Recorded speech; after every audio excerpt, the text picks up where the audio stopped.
Hello students, welcome to YouTube channel easy commerce ऑनर्टिक्स।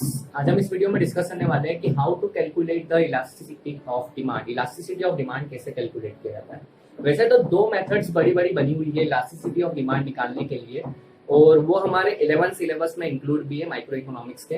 तो सबसे पहली मेथड है हमारी प्रोपोर्शनल मेथड या फिर परसेंटेज मेथड। इसका जो फॉर्मूला है वो है percentage change in quantity demanded upon percentage change in its price. Price में चेंज हो रहा है और क्वांटिटी डिमांडेड में जो चेंज हो रहा है उन दोनों का रेशियो बताएगा कि इलास्टिसिटी ऑफ डिमांड कितना है। वैसे इलास्टिसिटी ऑफ डिमांड की डेफिनेशन थोड़ा सा हम रिवाइज कर लेते हैं। प्राइस इलास्टिसिटी ऑफ डिमांड की responsiveness change in demand due to change in its price. Price से चेंज होने से जितना डिमांड में चेंजेस आ रहा है उसे बोलते हैं हम प्राइस इलास्टिसिटी ऑफ डिमांड।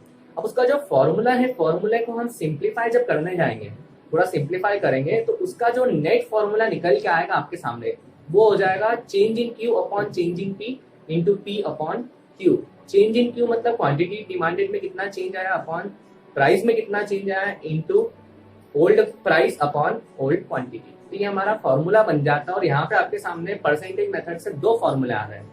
सबसे पहला फॉर्मूला क्या है, percentage change in quantity demanded upon percentage change in price. जब परसेंटेज में अगर क्वेश्चन गिवन हो तो वो फॉर्मूला यूज करेंगे।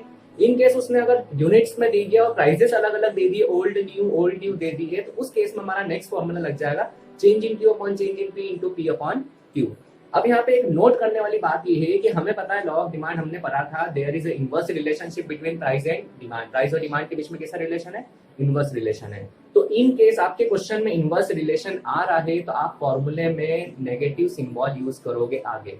इन केस नहीं आ रहा है, पॉजिटिव आ रहा है, मतलब प्राइस बढ़ रही है और डिमांड भी बढ़ रही है, क्वेश्चन पढ़ने के बाद अगर आपको लग रहा है तो उस केस में आप कुछ नहीं करोगे, नॉर्मल फॉर्मूला यूज करोगे। पर इन केस आपको क्वेश्चन में दिख रहा है कि प्राइस बढ़ रही है और उसकी डिमांड कम हो रही है तो वहां पे आप क्या लगा दोगे, नेगेटिव सिंबल आगे फ्रंट में ऐड कर दोगे। तो ये हमारी हो जाती है प्रोपोर्शनल मेथड, परसेंटेज मेथड। और थोड़ा सा टिपिकल है पर ये बहुत काम की मेथड है। आगे आपको सीए फाउंडेशन और आगे जितनी भी इकोनॉमिक्स के एग्जाम में डिमांड से रिलेटेड अगर कोई सा कॉन्सेप्ट आता है तो ये उसमें मेथड जो है वो फिक्स ज्यादातर आती रहती है। अब नेक्स्ट मेथड है हमारी point method, geometric method. Point method और ज्योमेट्रिक मेथड नाम सजेस्ट कर रहा है कि यार यहाँ पे ज्योमेट्रिक मतलब ग्राफ का रोल होने वाला है। तो हाँ, यहाँ पे ग्राफ का रोल होगा। हम क्या करेंगे, ग्राफ यूज करेंगे। और ग्राफ को यूज करने से पहले हमको एक फॉर्मूला पता होना चाहिए कि इस फॉर्मूले को यूज करके हम यहाँ पे इलास्टिसिटी ऑफ डिमांड कैलकुलेट करते हैं।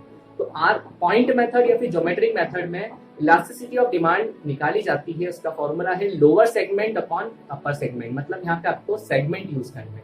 तो हम एक ग्राफ लेंगे डिमांड का और उस डिमांड के ग्राफ पे 5 पॉइंट्स डाल देंगे। एक सबसे ऊपर पॉइंट डाल देंगे, एक थोड़ा नीचे, एक बीच में सेंटर में पॉइंट डाल देंगे, फिर उसके नीचे और एक सबसे नीचे एक्स एक्सिस पे हमारा पॉइंट डाल देंगे। इन पॉइंट को नाम दे देंगे, सबसे सेंटर वाले को बी, फिर उसके ऊपर वाले को ए, उसके ऊपर वाले को ई, फिर इधर बी के नीचे वाले को सी और नीचे डी। मतलब एक्स एक्सिस पे आपका आ जाएगा डी पॉइंट और इधर वाई एक्सिस पे आ जाएगा आपका ई पॉइंट।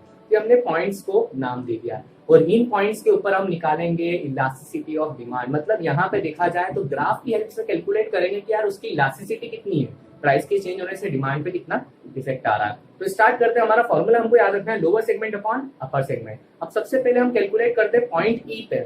तो पॉइंट ई पे देखोगे तो हमारे फॉर्मूले के अकॉर्डिंग लोअर सेगमेंट तो उसका आ रहा है, ई से लेकर डी तक पूरा लोअर सेगमेंट है। पर क्या कुछ भी आपका अपर सेगमेंट दिया हुआ है, नहीं दिया। तो हमारे फॉर्मूले के अकॉर्डिंग देखोगे तो अपर सेगमेंट जो है वो 0 हो गया और लोअर सेगमेंट आपके पास रखा है तो उसकी इलास्टिसिटी कितनी कैलकुलेट होकर आ जाएगी, इनफाइनाइट आ जाएगी। क्यों आएगी, क्योंकि लोअर सेगमेंट है, अपर सेगमेंट 0, डिवाइड करने का आंसर क्या आ जाएगा, इनफाइनाइट। वैसे ही नीचे आएंगे हम तो नीचे देखोगे तो लोअर सेगमेंट बड़ा है, डी पॉइंट पे हम आ रहे हैं, सॉरी ए पॉइंट पे आ रहे हैं। तो लोअर सेगमेंट बड़ा है, अपर सेगमेंट कितना है, ए ई, मतलब छोटा अपर सेगमेंट है और लोअर सेगमेंट बड़ा है। तो उस केस में आंसर कितना आएगा, 1 से ज्यादा आएगा। तो पॉइंट ए पे आपका elasticity will be more than 1, point E पे आ जाएगा elasticity is equal to infinite. और पॉइंट आपका जो सेंटर वाला पॉइंट है पॉइंट बी, वहां पे इलास्टिसिटी बराबर रहेगी क्योंकि लोअर सेगमेंट और अपर सेगमेंट के साथ बराबर है।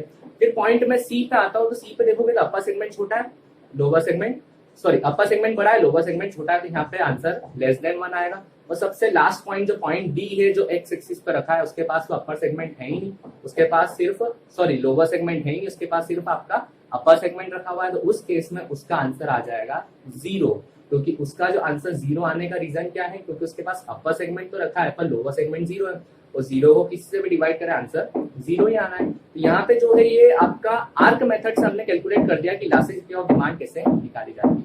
फ्रेंड्स ये दोनों मेथड हमारी कंप्लीट हो गई है 11 की जो मेन मेथड से इलास्टिसिटी ऑफ डिमांड कैलकुलेट करने की, और आपकी 100% चांसेस रहती इन क्वेश्चंस के आने की आगे एग्जाम्स में। तो ये हमारा पूरा जो है डिमांड का इलास्टिसिटी ऑफ डिमांड जो है वो आपका कवर हो गया है। हम नेक्स्ट वीडियो में डिस्कस करेंगे degrees of elasticity of demand. Till then thank you. Subscribe now and press the bell icon. Never miss an update.